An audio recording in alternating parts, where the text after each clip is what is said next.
Hey y'all. So we're gonna do something really fun today. This is the first time we're doing something like this. My team asked me to do a reaction video to one of YouTube's top sales training videos. And it was surprisingly fun, surprisingly surprising, although maybe I shouldn't have been surprised. I hope you enjoy it. And I really look forward to hearing your responses, your comments, and your questions. Enjoy.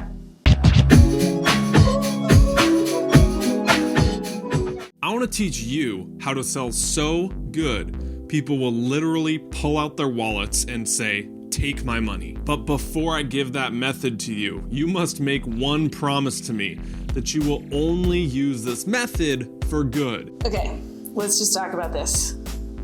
Only using the method for good. I actually, based on my initial reaction, which was not so positive, I don't know whether to feel bad for this guy because he has to perform this or whether to just I'm just grossed out. I feel slimed already. I'm like, oh, I pray that I never make people feel this way when I do YouTube videos because this just feels so artificial. I'm like, I don't like the way this guy looks. I don't like the way he sounds. I don't feel like he's talking to me. I don't trust him. But I'm curious, what he's got to offer, and basically we're at 15 seconds. The second sentence he says is that he wants us to promise to use these methods for good. It's interesting because I understand that sentiment and I also am concerned.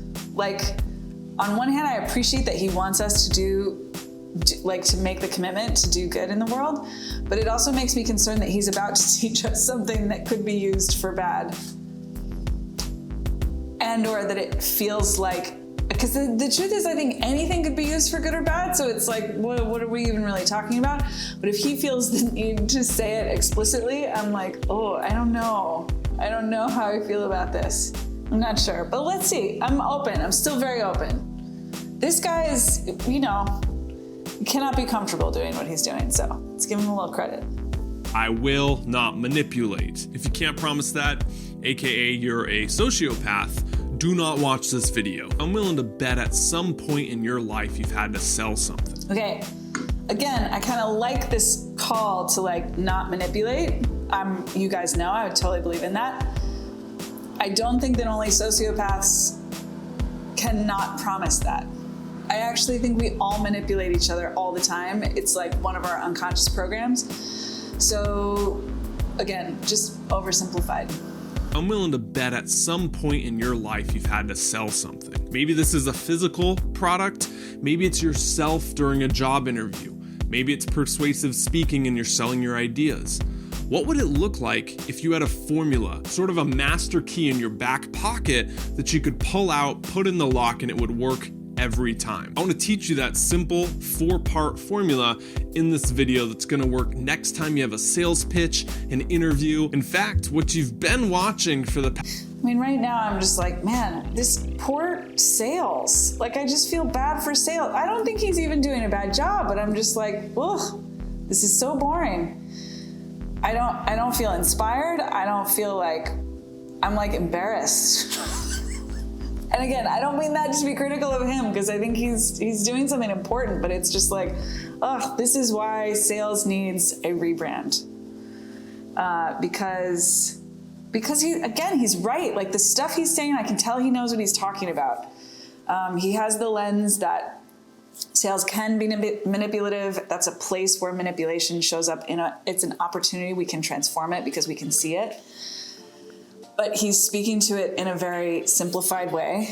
And he's also talking, I think, in a really potent way, or he's showing me his mastery in articulating that sales happens in all these different areas, right? When he first said, I'm sure that everyone listening to this has sold something. And my first reaction was not me. Of course I do now, but if I'd watched this video 6 years ago, I would have been no. But then he goes on to no, you've applied for a job, you've made a persuasive argument on a stage or in a classroom or something. It's oh yeah, I have done that. So he knows what he's talking about, but there's just something so shallow about this conversation that leaves me both validated in what I'm doing and also like sad for the state of our world, because sales runs the world and this is how most people are thinking about it. Should we keep watching? For the past minute or so has been that very formula that I'm gonna teach you. If you're still watching and I have your attention, proves it works. Last thing, credit where credit is due. This is a concept I picked up from Mike Del Ponte on the Social Triggers podcast. All right, now let's jump into these 4 Ps on how to convince anyone how to buy what you sell. The first one is promise. You know, advertisers who spend millions of dollars on a simple 60-second commercial say that if they can't hook someone within that first 5 seconds, they might as well have not even filmed the next 55. Movies, the opening scene, directors stress about for months on end getting right because they know that sets the tone for everything else they're about to do. Well, with you, whatever you're selling, again, job interview, physical product, ideas, set the tone with that first one sentence. This is called the promise. It's a short, punchy little one-liner. My example in this video. Today I'm gonna teach you how to sell something so good, people will pull out their wallets and say, take my money. That sets the tone for... No one has ever said that to me.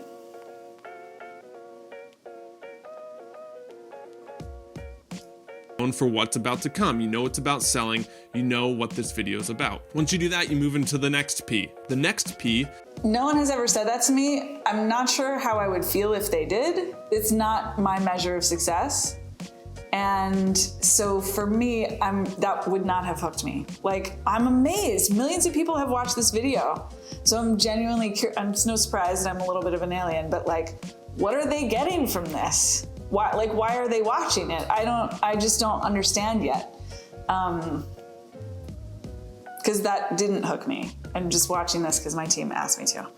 The next P is the picture. Mike Rowe, the guy from Dirty Jobs, he told a great story on the Tim Ferriss podcast on how he got into television. He went on a bet with his friend to an audition to sell for QVC. You know, the late night infomercials where they're trying to get you to buy jewelry that no one needs and no one would actually wear. He was that guy selling at 2 or 3 in the morning. So he walks into this job interview, again on a bet. His friend said, if you do it, I'll do it. And they didn't ask him about his background, experience. They just held up a pen and said, sell this to me. What Mike Rowe did in that moment got him the job. He didn't talk about the pen and say, well, it's got a fine ball tip to it. It doesn't smudge when you write. He went after the emotions. He said, I want you to imagine you just closed a business deal. Everything went as planned. It took you 2 months. You're ready to sign. You reach into your pocket and you pull out a ball tip pen that's chewed on and cost you 4 cents. What impression does that leave on the person? What does that say about who you are? What does that convey about your future business deal? Now I want you to picture the other hand. You have this pen that's perfectly designed, German engineered, writes like a feather, and you give that to them to seal the deal. See what Mike did that got him the job. Okay. I mean, I am entertained. I am like, I like what he's doing in terms of like I'm getting it more now, what he's trying to teach. What I'm realizing is that the premise of sales that this guy is teaching is just fundamentally different. Because this illustration is an example of selling someone something that they don't need. And I don't do that. And I don't teach other people to do that. So, and I have a fundamental philosophical issue with the premise that that is what we should be doing. So if that was what we should be doing, then I think he's doing a great job teaching us how to do it. I like enjoyed listening to him do the pen, the chewed pen. I was like, oh yeah, I feel that. But I just want it to be more personal. I don't want to buy the pen because you think I should buy the fucking pen. I want to buy the pen because I have articulated for myself, like I want everything in my business to be at this level of luxury. And I want the person selling me that level of luxury or whatever it is to have asked me what I care about before they give me any picture or promise at all. So let's just pause there. This has been really fun and entertaining. I think that now that we've identified, like, we are fundamentally in some disagreement or misalignment around what the premise of sales is meant to be. So I think that that's my final criticism, and we'll just pause there. The people that I work with, they can't sell this way. They can't stomach it. It's like they will never go this direction or even watch 3.5 minutes of the 7-minute video because it just feels off. So if you are like that, then you can come to my YouTube channel and watch our videos on sales, which teach sales as a service with the consent and involvement and very customized conversation around what will actually be of direct support to the person that we're talking to. If that's your jam, I got you. This is my expertise. This is all we talk about, and I'm super excited to help you out. Thank you, Clark Kegley.